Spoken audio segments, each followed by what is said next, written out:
Greetings, ladies and gentlefish, and welcome to this team game, something a little bit different here on Prokhorovka. So I'm playing this game with a selection of clanmates, including our glorious leader, Zemaya, there in her 1390, AMX 1390, tier 8 French light tank. And as I say, this is a team game, so there aren't as many people per team. Now we actually went to this with one player too few, but it's only, a tier 1 slot that wasn't used up, so it's not the end of the world. And as it turns out, the enemy team here also have one fewer players. Zemaya is scouting out the mid-ridge. Red Bull in his T1 is taking the other side of the train tracks. And our slightly unusual setup of 2 T32s and 2 VK4502P Alfst A's, it's a bit of a mouthful, including myself, are poodling our way along the 1 and 2 lines. Now their setup is 3 IS3s, a VK, an ISU and a T1. We have the view range advantage, both the T32 and the VK, in fact all of our tanks have respectable view range, whereas they have the firepower advantage, certainly at close range with the IS3s and at long range in the case of the ISU. The VK may be a German tank, but it does not get German accuracy, it really doesn't. So we're just gradually moving up this flank, trying to see what we can do. Now the VK is one of the more mobile of the heavy tanks, which is nice. It has good DPM for a tier 8 heavy tank, which is also nice. But there are a variety of things that are not so nice about it. The gun depression sucks, the armour is pretty bad, the gun is not the best. Its rate of fire is respectable, but all the other stats are kind of mediocre at best. And just seeing if I can spot some targets over here, trying to pick out the top of the IS-3's turret there, which is weaker, but don't succeed. Do I take another shot? I do, but no. Never gonna hit. So there's an IS-3 making his way across the map. And I should note at this point that we have a decided advantage over our opponents. We all are on voice comms, and it doesn't look like the enemy are. And that was very lucky indeed. So when you look at my damage count at the end, please bear in mind a good 1200 of that damage was because of an ammo rack at the beginning of the game. But yeah, we're all in a single clan, we're on voice comms. The enemy team are not all from a single clan, so it's quite likely that they are not on voice comms, thereby giving us an advantage. Well, it might be. There might be a bunch of friends who've gotten together. But more likely, they're a random bunch of guys. Or maybe not more likely, but potentially. Maya kills their T1. Alas, one of their VKs nails Red Bull in his T1, and I make it to the other side of the roadway here.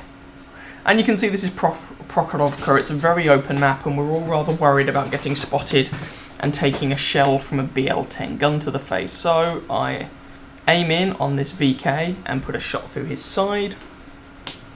Alas, he decides he doesn't want to stick around there, I believe, and yeah, he goes elsewhere, which is certainly not a stupid thing to do. There's an IS-3, and that was slightly poorly aimed. I meant to aim him square on the pike nose where 200 pen is sufficient to go through, but as it is, I got him on one of the sides of the pike nose and it bounced off. But never mind. I get spotted, so I relocate. I imagine it was the same IS-3 who spotted me. And so you can see our American heavies, the T-32s, are kind of doing a bit of mid-ridge spotting and patrolling and trying to keep hull down. And myself and Triple Ace, I think it is, yep, in the VKs, are trying to lay down some hurt.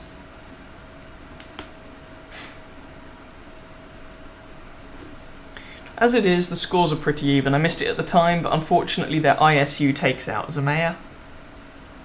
No, our glorious leader has fallen. The leader is dead. Long live the leader. Perhaps that should be the queen is dead. Long live the queen. Whatever. Anyway, these guys have taken a bit of a pasting so far. I think we have the health advantage. take a shot at the VK, and then switch fire to the ISU, because ISU is dangerous. But, you know, he gets taken out, so never mind. So we have the numerical advantage, and by the look of it, we also have the hit point pool advantage. Failed to get a good shot on that IS-3. Now, there's an IS-3 to my right, and then there's an IS-3 and a VK up ahead of us,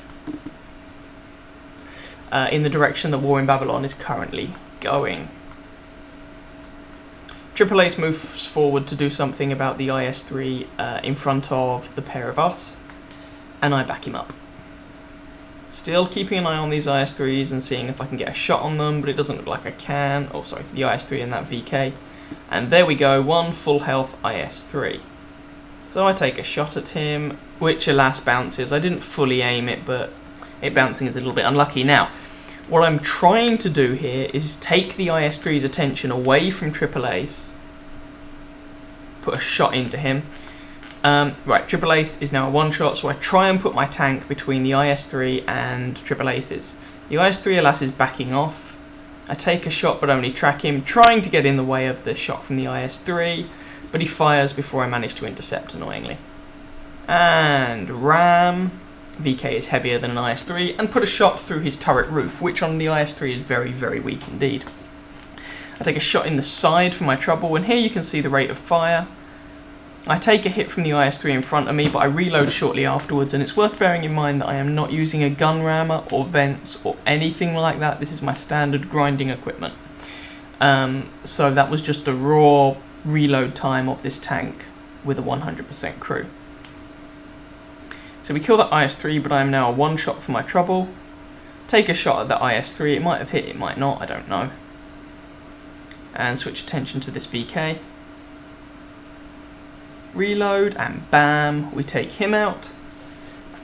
And that just leaves the one solitary IS-3 over there, who's probably feeling ever so slightly sorry for himself.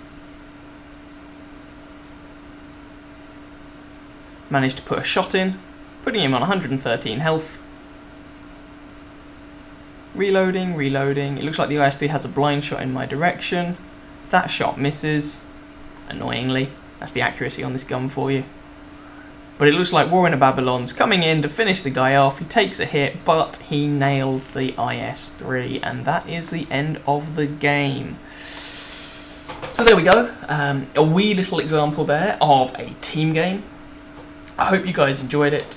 If you did, please feel free to catch some of my other videos and or subscribe to my channel, and I wish you very happy hunting on that battlefield. Ciao, ciao.